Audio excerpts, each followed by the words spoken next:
How do you feel about dairy in children? And maybe you can touch a little bit about the growth hormone, the antibiotics given to cows, and how that affects children. Dairy is always controversial because a lot of kids are so sensitive to it. A lot of kids just don't have the enzymes to break it down or don't have a lot of it. And as you get older, many people, they lose that lactase enzyme to break down milk, so they just don't feel good when they're eating it. But also you do see a lot of kids that are just very sensitive to milk now. And I don't know that we know exactly why, but certainly the hormones, the antibiotics, the way that they're treated, they're certainly not pasture-raised cows most of the time. And so that milk obviously affected. And so you see a lot of kids that have sensitivity. Milk has a lot of nutrients in it. So it certainly can be a good part of your diet, but that's where each kid's an individual. You have to see how they do with it. I don't have any problem with it. I certainly see a lot more people not drinking it than drinking it these days. It seems like people will drink alternatives, but I don't have any problem with milk if your kid does fine with it.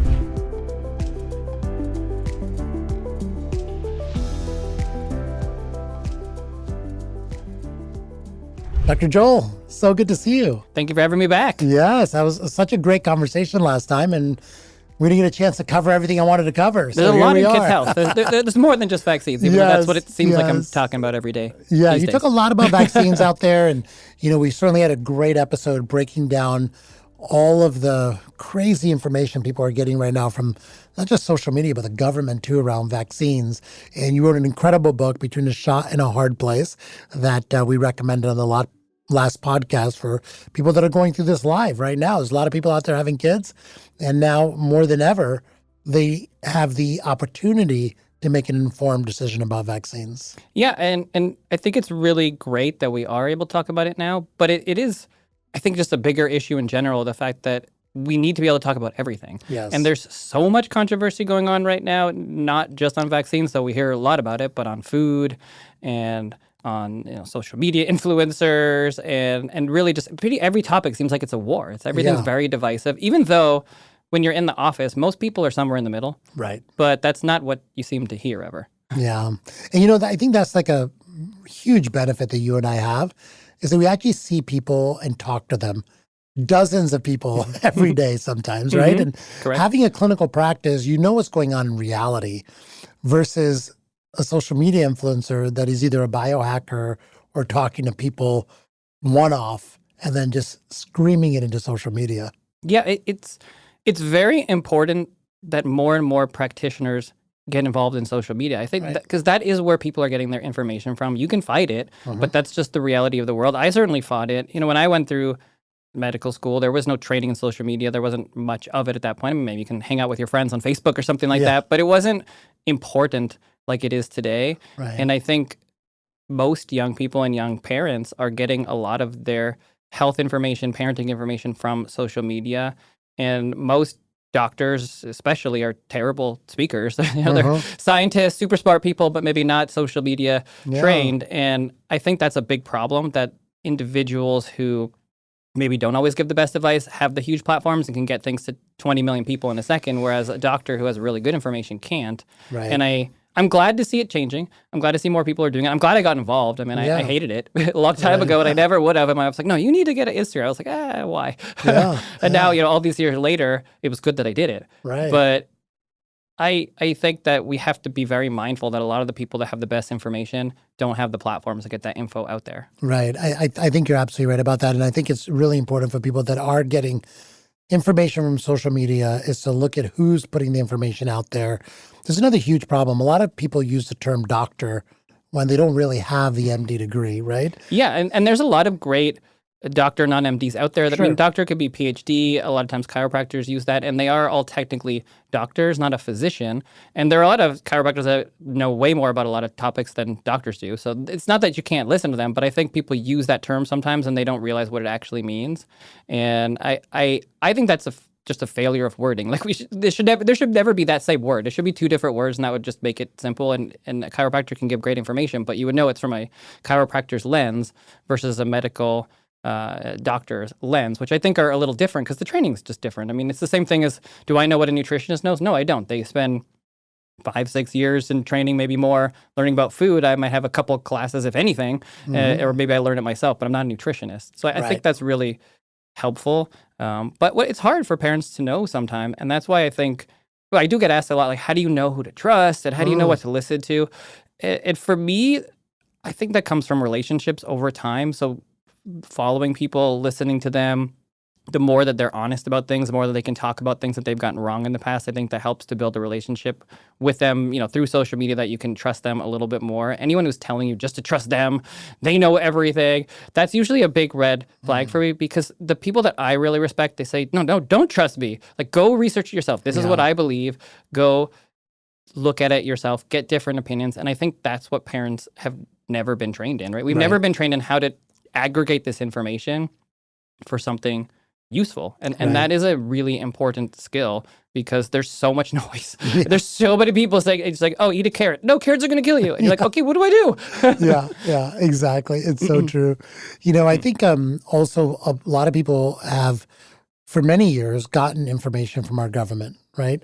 And we somehow were under the impression that the government, when they give us information, they have spent a lot of time, money, and energy synthesizing a lot of science before they give us the information. And if, unfortunately, people have found, or fortunately or unfortunately, people have found out in the last decade that that is not the case. And so how do you feel about the information that's coming currently from Washington, D.C.? Well, I think there are two questions there. So I think, you have to be mindful with all information that you get from anywhere. You would hope that you could trust your government agencies with the information. I think we've learned over time that we can't always.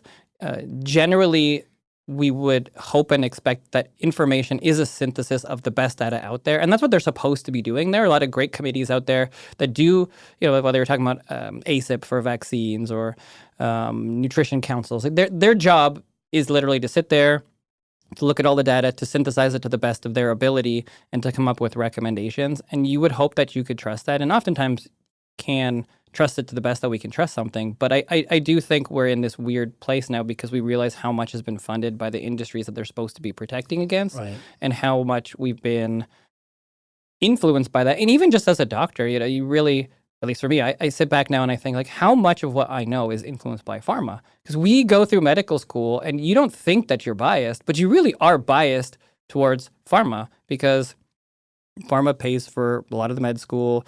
It donates to everything. It donates to the journals and the news, and everything is funded by that. So when you go into medical school and you learn about these are the disease symptoms, here's the pill for that.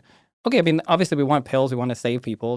Not every medication is bad, but that's influenced. Right. And so we are all influenced by that model, and it wasn't always that way. Before the Flexner Report, before in the early 1900s, we really America was a nation that really did do homeopathy and alternative practices, and many other countries around the world still do a lot more than we do. And that was really taken out of our medical system at that time, for some good and for some bad, but we now have a very pharmaceutical model. And I think that's just something we have to recognize moving forward. So maybe we can kind of work our way back. But simply, we have some trust issues in our big societies and our big organizations, and that's where we are today. And I hope that we can rebuild that trust. But it's hard right now because there's a lot of fighting. Sure, there's a lot of fighting. Going back to the Flexner Report we just mentioned, that turned us in America first, and then they kind of like metastasized to the rest of the world into an evidence-based model, which sounds really good on the surface, right? However, because it's really hard to get evidence of the effectiveness of therapeutics like nutrition, sleep, exercise, and no one's going to fund that evidence, we kind of turned away from the more holistic and even homeopathic models because it's not funded, and you can't do massive studies on that because there's no incentive to do those massive studies. Yeah, I couldn't agree more. There's a lot of great things in the Flexner Report. I mean, you don't want people out there being snake oil salesmen, and you want things to be evidence-based. And obviously, I have a master's in epidemiology, so I have nothing against science. Yeah. But there's a very specific science that we're doing now, and most of that is very pharmaceutically based because that's who's funding those studies. And that is something that I don't even think was intended at that time or wasn't necessarily thought of at that time. But once you move everything to a medical model and everything funded by pharma, then that's the only thing that we see. Yes. Whereas there could be, and often are, other things that would be just as effective, not more effective, or certainly have fewer side effects that would be reasonable to do, and that integrated practitioners do all the time. And if doctors were to have that evidence, they would absolutely do it. It's not like a doctor wants to harm a patient, doesn't want to do something, but they want the evidence. And the evidence for a lot of these things doesn't exist, or certainly doesn't have the same robust data that a medication does because the company paid $1 billion to do that study where no one's doing that on vitamin D. Yes, exactly. And I think the other huge problem there is that just because there isn't evidence doesn't mean that that doesn't work, right? We know there's not a lot of great evidence around getting, for example, a lot of vegetables in every single day, right? But we know it's definitely a healthy way of living. And so people have to really kind of Well, not everyone knows that these days. There's a lot of argument. Yeah. So that seems to be something that we agree upon, more fiber. Yeah. But, even with the food pyramid, right? It's like not everyone can agree on the basics. Yeah, it's really crazy. Let's go back to credentials again. Okay, so you're a physician, you're a board-certified pediatrician, is that correct? Correct. And do you have any other board certifications? Or is so pediatrics and then a master's in epidemiology. Master's in epidemiology. Okay, great. So when someone's looking at your profile, you obviously put this on there. And so someone knows that you're an expert in pediatrics. Someone knows that you have epidemiological training, and so you can sort through a lot of data around epidemiology. I'm a board-certified surgeon, which covers a lot of different buckets, also trained in functional medicine. And so I put that on my profile so people know who I am. But a lot of times people put doctor, and like we talked about earlier, there's a lot of different types of doctors out there, and there's some really great ones. There's PhD nutritionists, which I follow, that I get a lot of my nutrition information from because they are really good at that data. And to your point, we didn't get a lot of nutrition education in medical school. Correct. And so I definitely love it when people put their credentials up there beyond just the word doctor. Like, what are they really a doctorate of, right? And the flip side of that is, for example, chiropractors that are talking about neurology on their Instagram pages, or there's some even doctors of law that use the word doctor, and then they start talking about medical things, And how do you advise people on looking at the credentials and understanding, like, what does that person really get to talk about based on their credentials versus what they should really be staying away from? Yeah, that's a great question. I think it depends on how you're going to use the information. Right. So I think if it's for entertainment value, if you're watching somebody, it doesn't really matter what their credentials are, if they have a funny video or they're trying to talk about things. But once you're going to implement something into your life, especially if you're going to follow someone and consistently take their advice, I think you do need to do a little bit of digging and make sure that they are educated in what they're talking about. Because just because you're a chiropractor doesn't mean you're not extraordinarily educated in neurology. You could have taken all sorts of courses and programs after. You could have got a master's in neurology or something like that, or maybe it's specifics to your field. You did a ton of research, got a PhD in diabetes. And so even though you're a chiropractor, you're way more knowledgeable than most doctors. Alternatively, if you're just talking about things because it's the topic of the day, that's something that should be at least a red flag for you to say, all right, well, maybe this person could be correct, but they're not as educated, so maybe I need to also go see what someone who is a researcher in this field would know and kind of match that with that information. So it's hard. I mean, you have to do a little extra work today, but I do think the more you're going to take something in to make a change in your life, the more you have to be skeptical and just make sure that those individuals are giving you the best advice. And I also think it's a really important skill to synthesize, like we talked about. Like, don't just listen to one person. One person says, "Oh, seed oils are bad or seed oils are good." Okay, but what does the nutritionist say with the PhD? What does some other person that I trust say? What does my doctor say? Like, if you can get a bunch of different opinions and they all pretty much match, that's a good thing. But if just one, well, I don't want to pick on chiropractors, but let's just say one individual who's an influencer online says seed oils are bad, then you have to go, okay, well, why are they saying that? What does everybody else say? And if they're the only one saying that, or especially if they're trying to sell you a product, which is a seed oil free thing, then that should be a red flag that maybe they have a motivation, or maybe they were paid to do that as an ad. Yeah. And that's just useful to know. It doesn't make it right or wrong. It just means you have to be a little bit aware of how social media works, and a lot of it's about engagement, not about necessarily saying the right thing. Right, absolutely. So let's talk about a few things that I have big question marks on and get your expert knowledge on in pediatrics and just raising children, because I have two children, 12 and 9 years old. And I've done a lot of my own research around some of these topics, but I think it's important to like get your expert opinion. And most of the listeners out there probably have kids themselves or grandkids even, or even if they don't, they might want some in the future. So I think we're at a really critical moment in raising children in America where there's so much conflicting information about really important things, right? And we just either are developing the data right now or we have very little data and we're doing massive experiments on society and we're just going to see what happens. And I don't think that's necessarily a great way to raise our kids, right? I agree. And so for people that haven't listened to the vaccine podcast, please listen to it. It goes really, really in depth. But I do want to just touch on vaccines just real quick because in America, we recommend many, many more jabs than most other countries do. Is that correct? Well, we did. Yeah. So tell us, give us the update on this and where are we now? So this is very complicated because each organization has their own opinions and everyone's, currently fighting at the moment. And I don't know if there's an end in sight with that for the moment. But the CDC schedule originally, we had vaccines for 18 different diseases, multiple vaccines for many of them. So you were doing somewhere between 50 and 100 vaccines, multiple in certain vials. Many other countries have fewer. We have one of the most, if not the most, in the industrialized world. And there were many that had many fewer. So Denmark has been in the news a lot because they have one of the fewest, like they do for 10 vaccines. And then they have others where it's shared clinical decision-making, so more if you're high risk or you decide that you want to do it.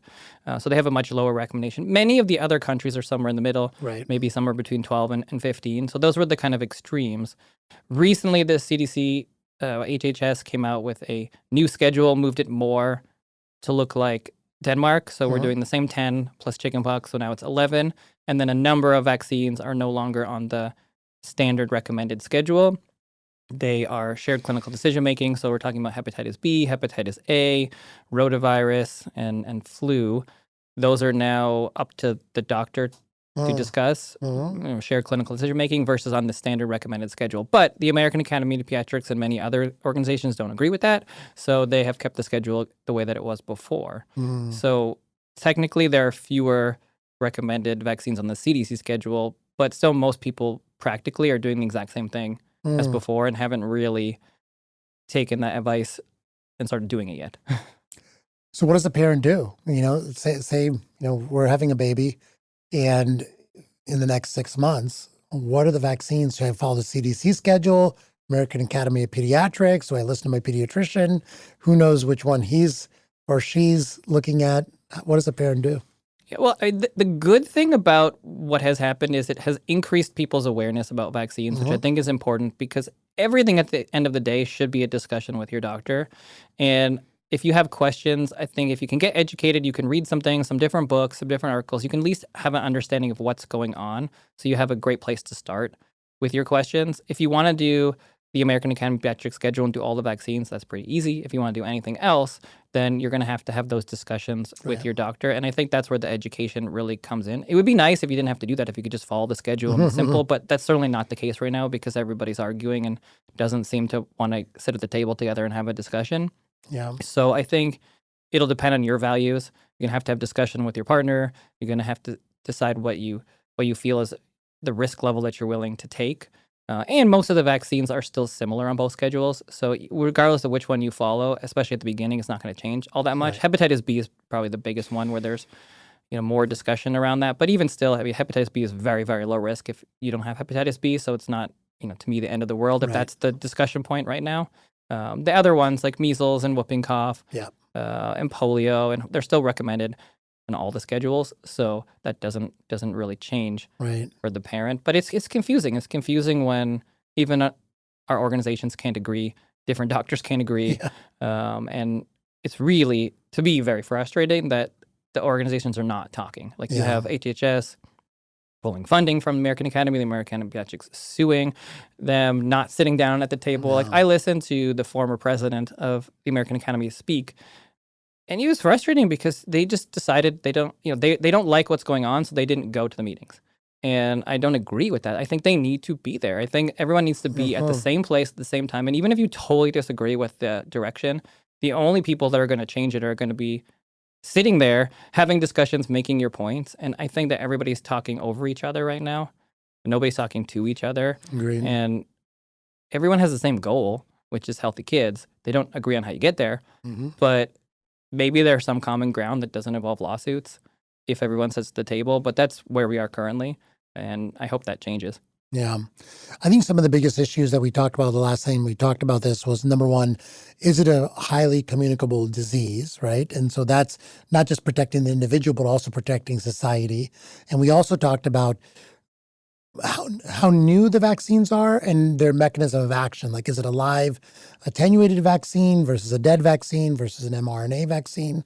And kind of when they were developed and how much experience we have with these types of vaccines as well to also factor into the decision-making process. And then there was also a conversation that we had about potential side effects and complications of vaccines, particularly related to things like autism that people are attributing to vaccine usage. And so these are all topics that parents need to sort through.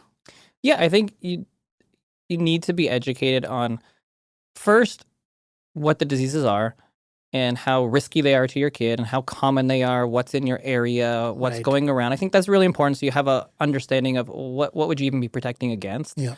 And then once you have that understanding, then you want to start researching on the reactions, how common they are, what are the questions that people have, why are some people concerned about vaccines, why are some people saying they don't want to get vaccines, is there all this back and forth.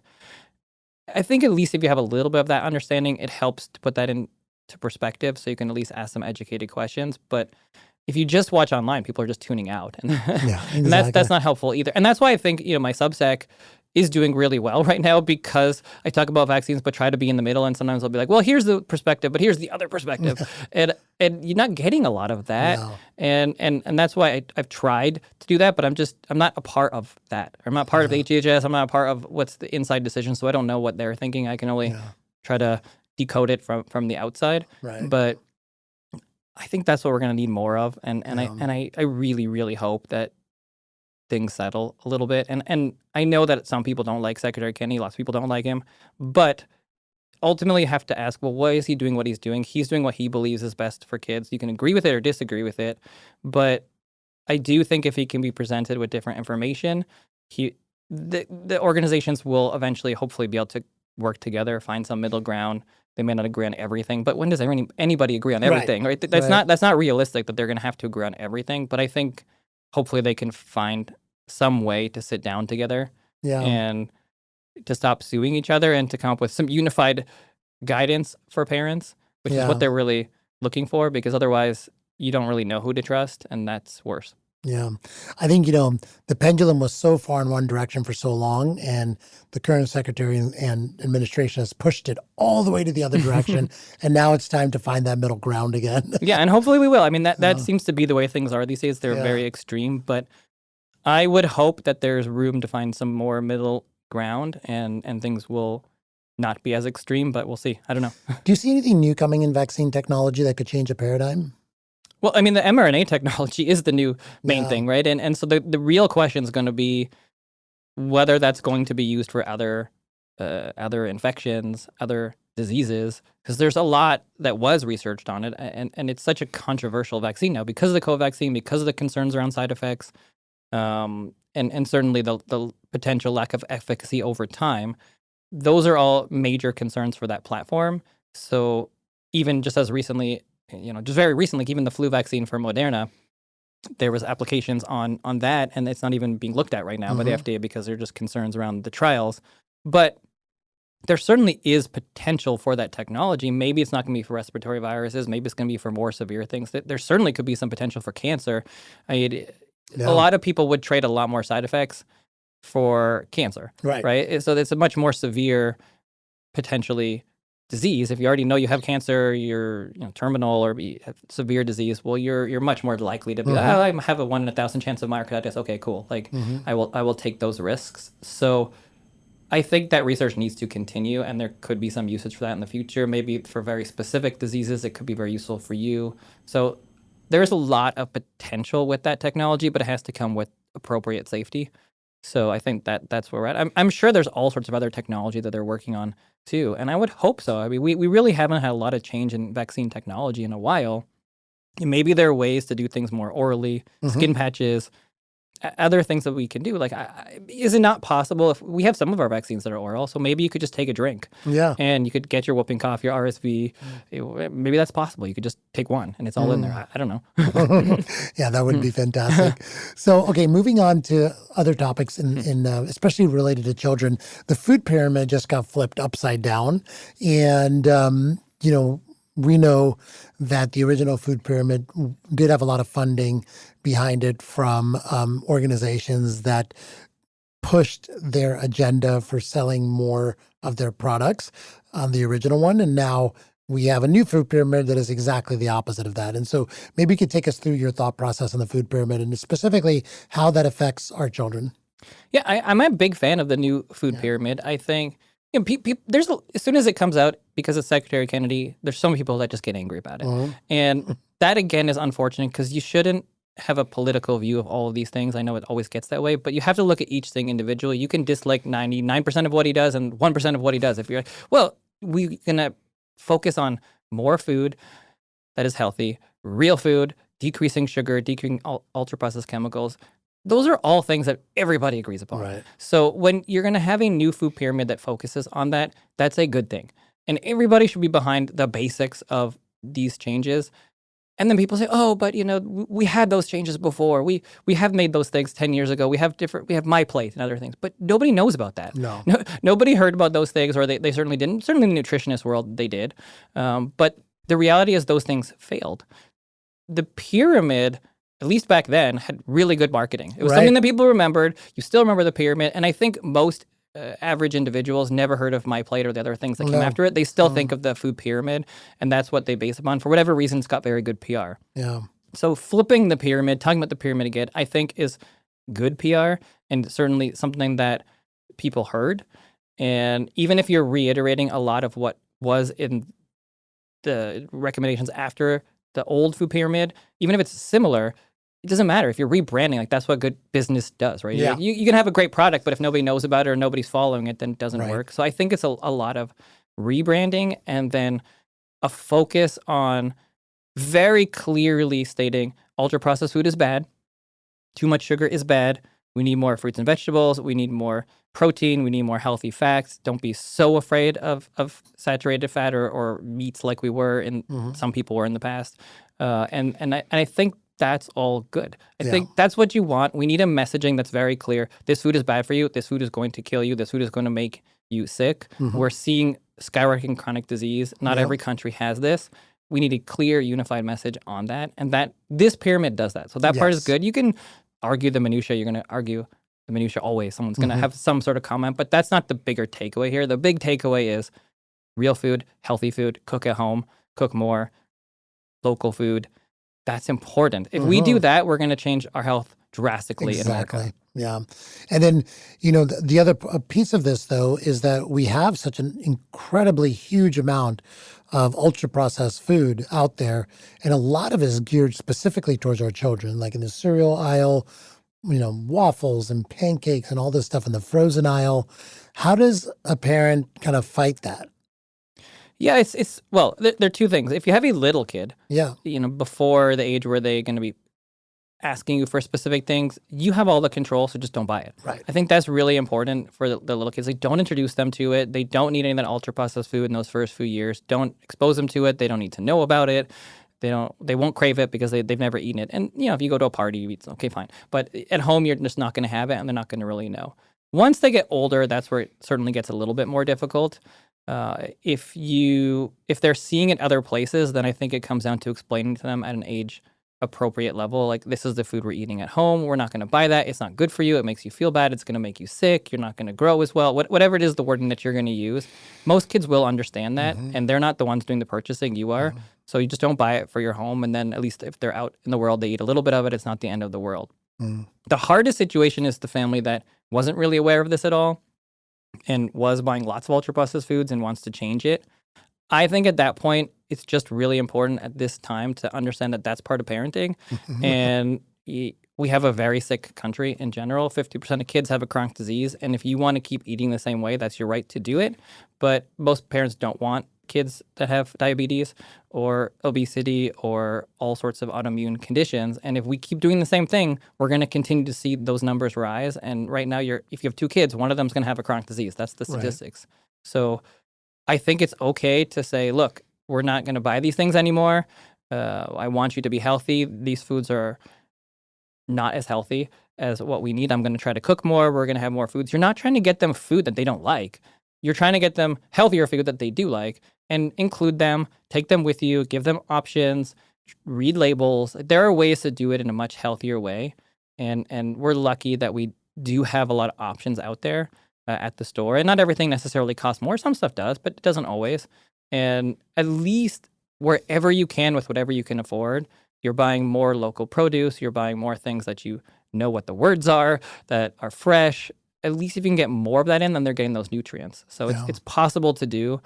Even if you're on a budget, there are plenty of things that are the exact same price. You read the labels, you get the better version. Right. And the kind of the line that I hear a lot of times, it's too expensive to eat healthy. It's really not anymore. We're lucky there are a lot more options, and certainly this year people are much more mindful of it. But the reality is it can be more expensive depending on what you're buying, but it doesn't have to be. There are many ways to eat healthy on a very limited budget. There are a lot of people I've seen online, different professionals, and there's been a lot of discussion because that's the talking point. Oh, it's too expensive. Yeah. Number one, that's not a reason to promote healthy eating, right? That is too expensive. Then the answer is, okay, well then how do we make it cheaper, right? The answer is not we should promote unhealthy food. It's we should promote healthy food to everyone that can get that. And if it's unaffordable, which certain things are difficult because they're more expensive, then we should work to make that cheaper. That's a more long-term issue. But that doesn't mean you shouldn't give the right evidence-based information for people to be healthy, because you don't want to give people these, oh, it's fine, right? You want them to know this is what you should be eating. Right. It doesn't mean you have to eat that all the time. It's not to shame somebody. It's so that if you're going to the store, this is healthy and this is not. You're going to get a treat, okay, you do that. But let's do whatever we can within our budget to try to eat more eggs and try to eat some chicken and try to get some veggies in there. And it doesn't always have to be more expensive. And where people feel like it's more expensive, let's provide the resources to help people to get the healthier food on the budget that they have and to improve those budgets so that way some of that food is cheaper. And that has to be our goal, our bigger goal. As a society in the next decade, we have to make that food cheaper. We have to get rid or decrease the subsidies for the crappy food and increase the subsidies for local farms so that way we can get more good food, healthy food at a cheaper price. And that doesn't mean you have to have all of it, but even if everyone has access for 5% of their food, that's going to go a long way. Yeah. Some specific foods I wanted to ask you about is for children, there's a lot of talk about dairy, right? And so how do you feel about dairy in children? And maybe you could touch a little bit about the growth hormone, the antibiotics given to cows and how that affects children. Yeah, dairy is always controversial because a lot of kids are so sensitive to it. A lot of kids just don't have the enzymes to break it down or don't have a lot of it. And as you get older, many people, they lose that lactase enzyme to break down milk, so they just don't feel good when they're eating it. But also you do see a lot of kids that are just very sensitive to milk now. And I don't know that we know exactly why, but certainly the hormones, the antibiotics, the way that they're treated, they're certainly not pasture-raised cows most of the time. And so that milk obviously affected. And so you see a lot of kids that have sensitivity. Milk has a lot of nutrients in it, so it certainly can be a good part of your diet, but that's where each kid's an individual. You have to see how they do with it. I don't have any problem with it. I certainly see a lot more people not drinking it than drinking it these days. It seems like people will drink alternatives, but I don't have any problem with milk if your kid does fine with it. I think it's a great source of nutrients, and that was even just part of the discussion lately, right? Like, oh, should we have milk back in schools? And we should. There's no reason why it shouldn't be there, and we shouldn't make the best quality milk that you can have for those that want it. I mean, it's certainly one of the things that's often forgotten in the discussion is what are you replacing this with, right? That is a huge part of whether something's good or not. Because if the question is, am I having milk and replacing juice or soda, almost for sure that's going to be good for you, unless you're intolerant to it. But if you're replacing it with water, maybe it's not as good for some kids. So it really depends on what you're replacing it with. And I think for a lot of kids in school, they're drinking a lot of juice and soda. So milk is a way better option. Yeah. So the way you stack it is water is probably the best. Milk is probably good too. And then soda, juices are the bottom of the pyramid of things that you should be considering for your kids. Yeah, I think so. And I think milk, it depends on the source, right? Yeah. I think if you get a really good quality milk, it's good for you, but just most milk is probably not Yeah. the best quality milk anymore. So it doesn't mean you shouldn't do it, but you're at least getting some nutrients and fats. And What about like nut milk and soy milk and oat milk? I think those are fine too. Yeah. I think a mixture is fine. A lot of them have they have fortification, so you're still getting your calcium and other things that you need. Certainly, if you're not able to tolerate regular milk, that can be a good option. If you're eating healthy, you can get all your nutrients from food, so that's fine. I don't think you need milk, but a lot of people do drink it. But again, it's the same question: like, what are you replacing it with? If you're going to do almond milk or whatever nut milk as opposed to juice, that's great. Yeah. If your kid's fine with water, just let them drink water, and I think that's fine. That's great advice. Another big topic that comes up with children all the time is nuts and peanuts and allergies to nuts specifically, and then more broadly, allergies to anything. And how do we get into the situation where so many people are peanut allergic? And how do we protect our kids from this? It depends how controversial you want to get, but nobody knows, right? I think nobody really knows why we have all these allergies. Certainly, we're exposed to so many chemicals and toxins these days that I think our immune systems are going haywire, and you're overcompensating for something that should be normal. We just didn't have the peanut allergies back in our day. People had it, obviously, but not that common. But now you can't bring peanuts anywhere, right? Because there's so many kids. So why that is, I mean, people would debate, certainly, but I think we're so deficient in nutrients and so surrounded by chemicals that for whatever reason it's sending our immune system to do things it's not really ever meant to do. And I don't know, hopefully we're going to really figure that out. But allergies is a weird one because you have kids that are totally fine for 10 years and then they develop an allergy, and other kids, they have it when they're newborns and it just goes away over time. So I don't think we have a great understanding of exactly why it happens.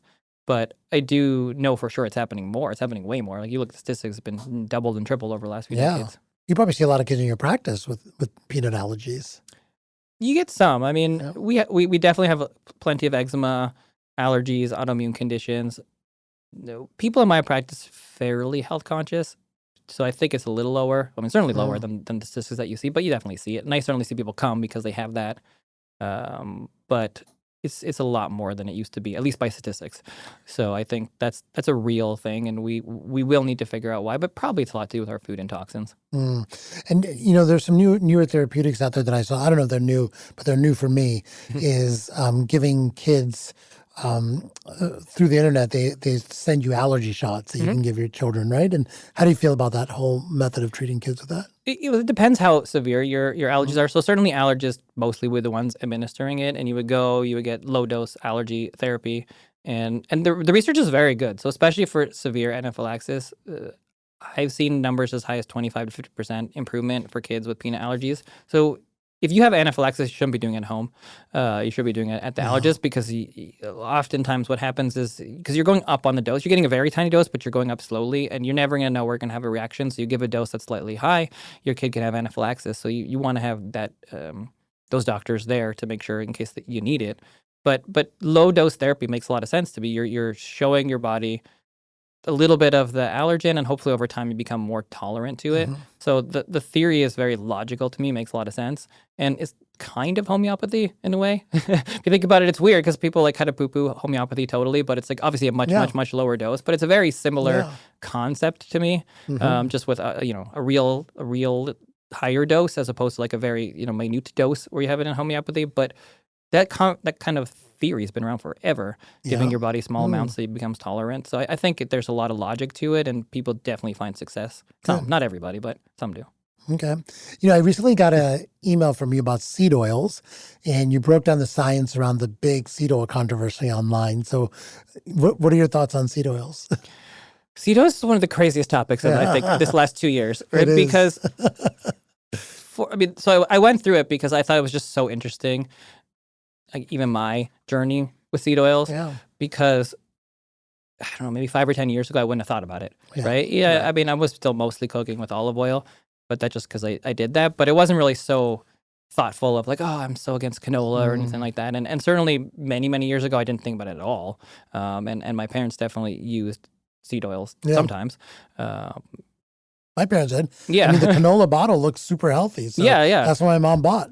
and there was a lot of a push maybe 10, 20 years ago to move towards more seed oils just because they were thought of to be more heart healthy. Yeah. And there The was some marketing research around that it, showed that was true, or, had better effects on your lipids and things like that. Because there was a lot of concern for many years, and still is, but around heart disease and increasing your cholesterol. And so some of these things were the then more natural options. And that's kind of where things were for a while. Yeah. And then maybe a year or two ago, like everything was anti-seed oil. Yeah. And that's really the first time when I was thinking about it. And then you start to hear, oh, well, this is the way that it's produced and it's so bad for you. And that shifted my opinion because I was like, okay, well, it makes sense. Like olive oil sounds healthier. It's what I use anyways. It makes more sense. It's more naturally produced. There's not as many chemicals that are used to obtain it. We never really used seed oils before in history, so maybe they're not so good for you. And most of the people that ever talked about it didn't really talk about the research. They just kind of talked from authority that seed oils are bad for you.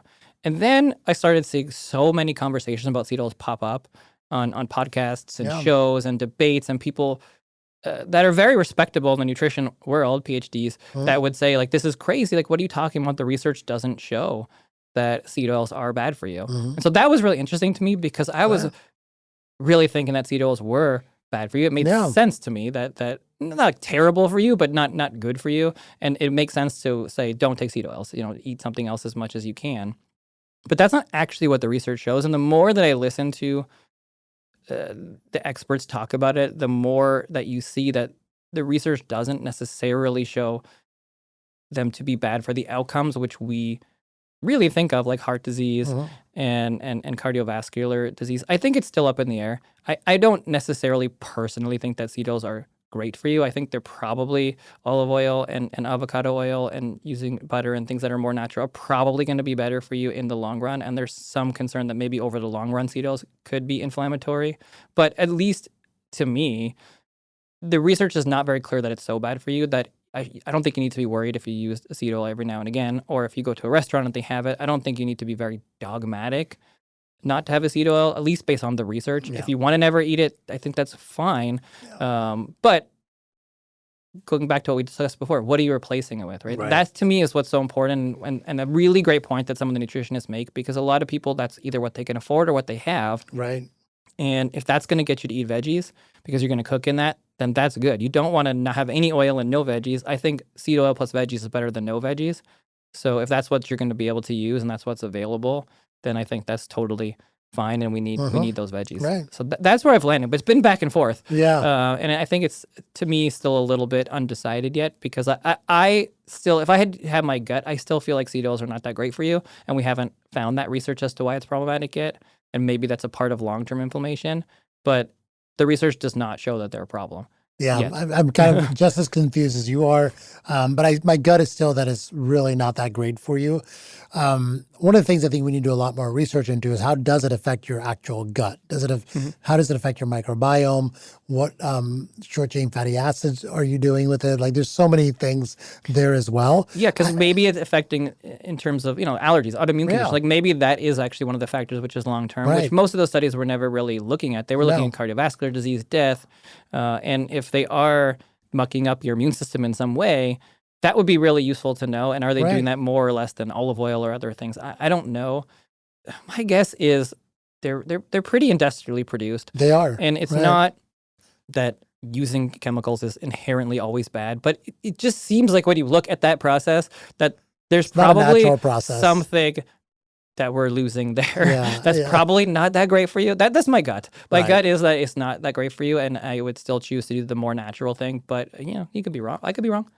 Those large studies that some of the nutritionists are using, that they're trying to say that seed oils are probably not that bad for you, the end outcome that they're looking at is cardiovascular disease, which is only one end outcome, right? So there's many other outcomes that we need to look at. Gut health, for example, is one of them, like inflammation. So I think you're right. I think we still don't know. But in my opinion, the way I talk about it is like, look, olive oil, avocado oil is not made industrially. Like it's a pretty natural process.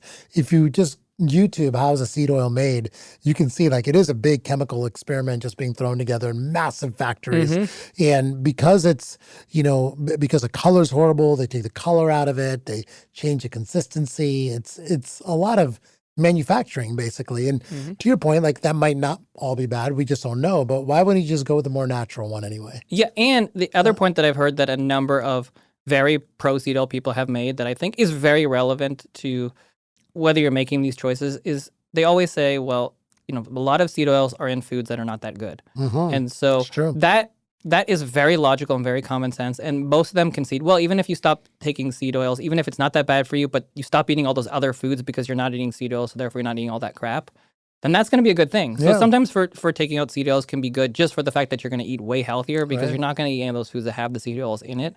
And to me, that's a win. So I think that that's something to consider. Decreasing seed oils probably has a very big net benefit for someone who's not eating all that healthy and a lot of ultra-processed food because you just by nature take out a lot of those ultra-processed foods and then you're eating healthier. So that's a net win. Yeah. So it's a net kind of effect that we're looking for, which is very complicated when it comes to nutrition research because it's really hard to control people with what they're eating and then following them for a long period of time. And unless you stick them in a room for a year or 2 years or 5 years, like how do you know if your seed oils you're eating today are affecting your autoimmune condition in 6 years? Like that's hard. That's a hard thing to control for. So it's not a very simple question. Yeah, it's a difficult one, but I fully agree with you.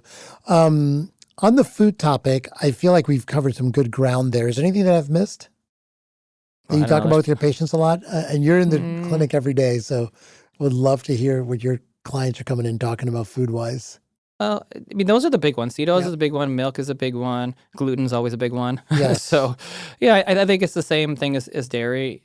Not everyone has problems with gluten, but a lot of people do, seeming these days. So I think, minimizing it, especially if you're having symptoms, is very reasonable. Sugar, same thing. That's always a big topic. And we eat way too much sugar. Sugars and everything. So refined grains being kind of like an offshoot of sugars as well, right? Yeah. Easily broken down into sugar. Yeah, and okay, I guess one important topic always is sugar. Generally, when people are talking about sugar, they're not talking about fruit and vegetables. Right. So we don't want people to stop eating fruit because of sugar. That's a very different kind of sugar. Right. We're talking about the refined sugar that there are scoops in it, in your sodas, in your candies, that you have tons of grams every day, that way more than you ever need. Most kids are eating more added sugar in a day than they need in a whole month. You don't really need any or very little, but more than is even the maximum. So that's a good area to focus, is just decreasing that extra added sugar and really try to use the natural ones whenever you can for cooking. And that, I think, will get most people a long way. Yeah.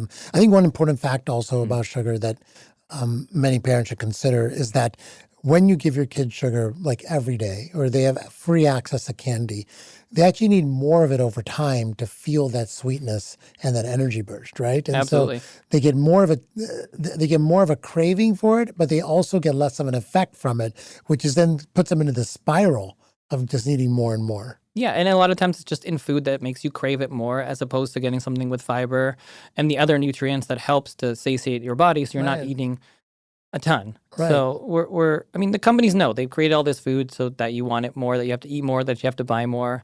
Nobody created an orange, right? It's like it's there. It's got its sugar, but it's got all sorts of other things that are very helpful for you. Yes. So we just have to be mindful of that, because it's so easy to buy that packaged food, and it's so much easier on busy parents. And we live in it's tough. It's really tough for parents. I mean, you go back just a few decades ago, and most moms were home and most dads were working, and you were able to be home and cook for longer and spend time, and that was a priority for people, and they valued cooking, and it was important in the family, and that's changed a lot in the last few decades, where now we have many families have 2 working parents.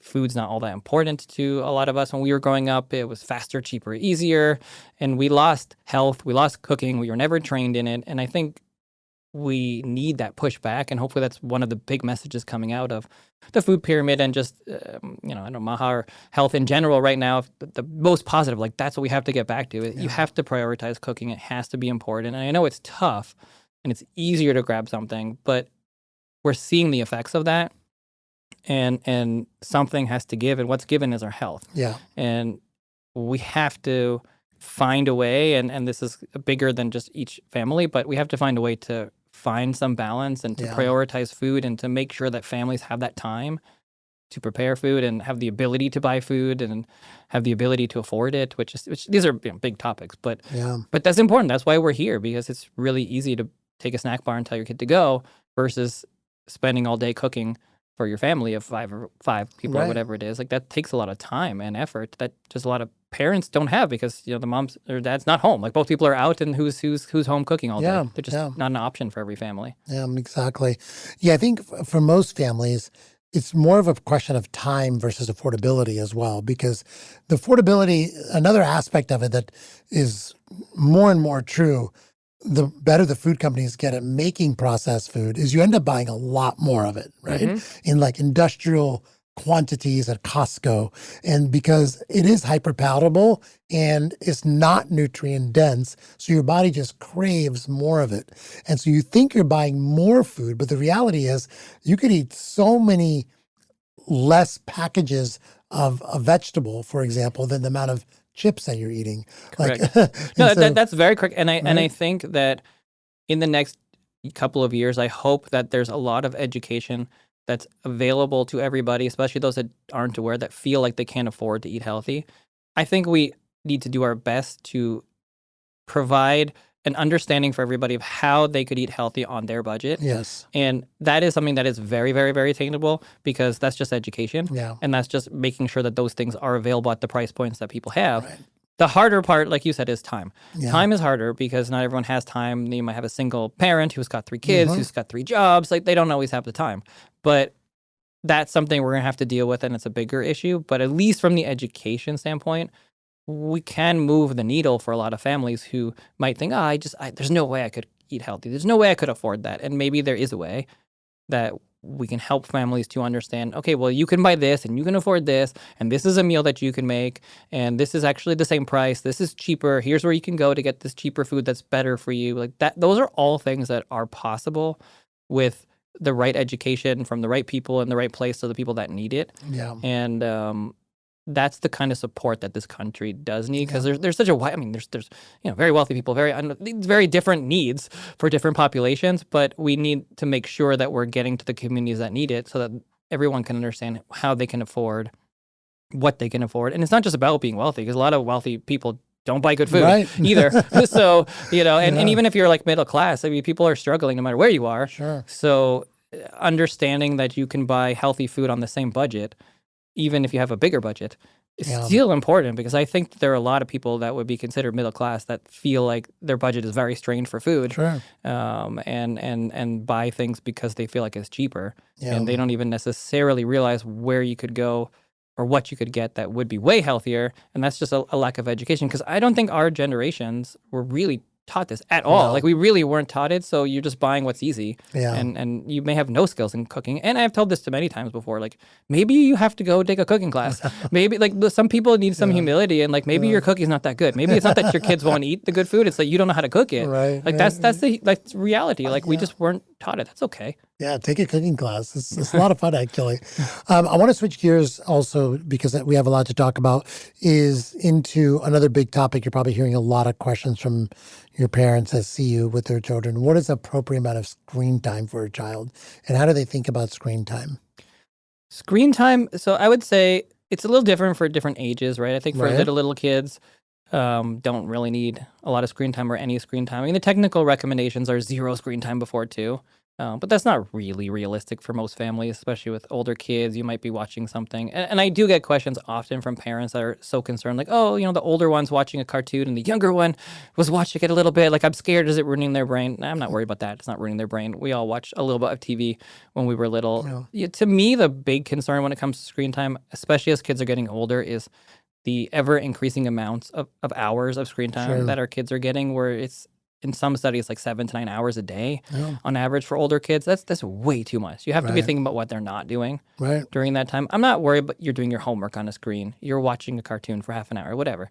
But that doesn't bother me. If you're on screen all day, that does. Yeah. So to me, we have to focus on minimizing that back down to something reasonable, and focus on, well, what are they doing while they're on those screens? I don't think they're going anywhere, so having them to be the boogeyman is probably not realistic. Kids are going to have their screens, but we can certainly minimize it. Yeah. So to your point about, screens 8 to 10 hours a day, a lot of schools are requiring the kids have a computer. And so they're using their computer all day potentially at school. Then they're coming home, they're doing homework on the computer. So it's really hard for them to even get through life without having their computer with them. And then you add in the additional iPad, the additional iPhones and things like that. And it becomes really difficult for a parent to manage. I agree. I'm not so worried about the school. I think that's something that we're going to have to continue to study to see are kids doing better or worse with screens. It's pretty mixed in terms of the research that I've seen in terms of schools with screens. But we know that actively learning is by far the best way. But whether a screen is a big problem for kids at school, I don't know. If we know phones are, so we know phones are a big problem, and that we've really moved the needle on, and I think we're really at a point now where it's pretty widely accepted that screens or phones at school are a problem, and a lot of schools are starting to take it away, really minimize it, which to me is just common sense. Like, how can you possibly focus if you're scrolling through Instagram and this is going on in the world and that thing happened and this friend is talking about this? Like, you're not gonna be able to focus at school. It's hard enough sometimes to focus. Right. So I think that's a good step forward. I think we want to minimize phones at school. Doing your homework, being on a word processor, if that's what you need to do for school, fine. But minimizing the other stuff, the being on social media all day, scrolling for hours, that is very damaging. The research is very clear. I mean, for adults, it's very damaging, but for kids, with a developing brain, even worse. So most of the studies show that we really want to push back kids in terms of their social media as far as you possibly can. Right. And I think that's just good guidance right now. We just don't need. Yeah. We don't need that. Not at that age. Yeah, I think social media, a lot of countries are now outlawing it completely. I think Australia, India have totally said no social media if you're under 18 years old. Yeah, and one thing that I think China does really well is they actually shut social media off for kids, from what I know, like at 10 o'clock or something like that, or 8 o'clock, whatever the time is, which I think is reasonable. Like, you need to be able to sleep, and we know how important that is, and not that much important stuff is going to happen at 11 p.m. that you can't see tomorrow morning. Right. So, I think there are a lot of guardrails that we can start to put in. This is an experiment. We never had this before. Right. It's changed so quickly. Things are changing every week and every day, and we have not had the ability to catch up for what's good or not good for our kids. But I think it's quite clear that we need guardrails on this for our kids. Is it true that kids, their dopamine system is more likely to be hijacked than adults? I would think so. Yeah, I would think so too, right? Yeah, so, I mean, they're not as developed, so I would think that it would be much harder, much easier to hijack that system, and you just also don't have the life experience to put things in perspective sometimes. Like, even, it's hard enough for an adult when you see your friend off, on a beach somewhere, and you're like, but if a kid's seeing that, or they're seeing they're missing out on some activity there, or they weren't invited to something, I think they're much more apt to those much more severe mood swings, and not being able to put into perspective that it'll be okay because they weren't invited to the party. I think we see a lot of that with kids. It's tough to see these things over and over again, to feel excluded. Right. And what about the gaming? Okay, so Roblox is huge right now. So is I think Minecraft, Roblox. There's a few other games, and you see kids on these games for hours and hours in a row. And that also seems to me like to be a hijack of the dopamine system as well, because, they're getting this fast moving screens, constant buzzes and, explosions and this and that. And so, like, how do you think about gaming? Yeah, I think it's a tough one. We know for surgeons, it's very good, right? A lot of surgeons, the more they play, the better they are as a surgeon. Yeah. But for kids, to me, it goes back to, well, what are they not doing? If you play a game for a few hours, is that the end of the world? Probably not. But if you're playing it for a few hours every day, all the time, well, what are you not doing? You're not getting outside. You're not moving. Right. You're not socializing. You're not getting out into nature. That can't be good for you.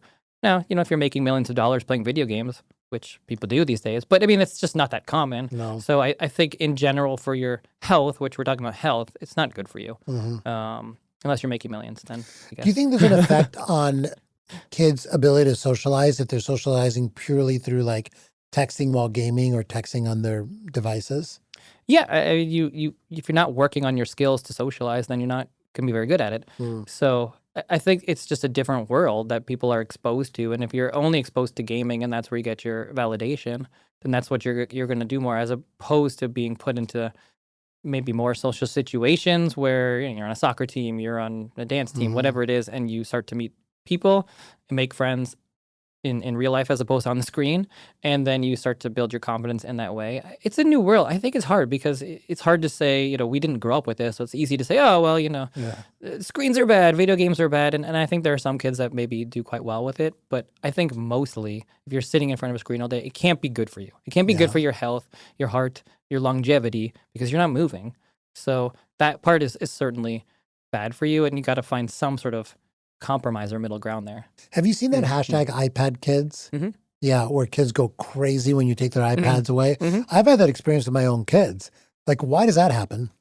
I think they're just addicted to it. They want it, and they're used to it, and they're happy when they're watching their video or whatever it is, and they're mad when you take it away. So I don't think that's anything new. It's the same thing as if you take away their car that they want to play with. It's what they're using. So kids get mad sometimes. Yeah. Okay.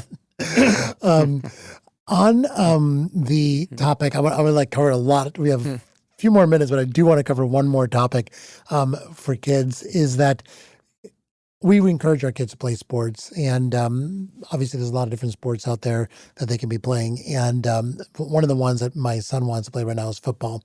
But I get really concerned about CTE with football. And also, not just having a concussion, but also the many hits that come over time.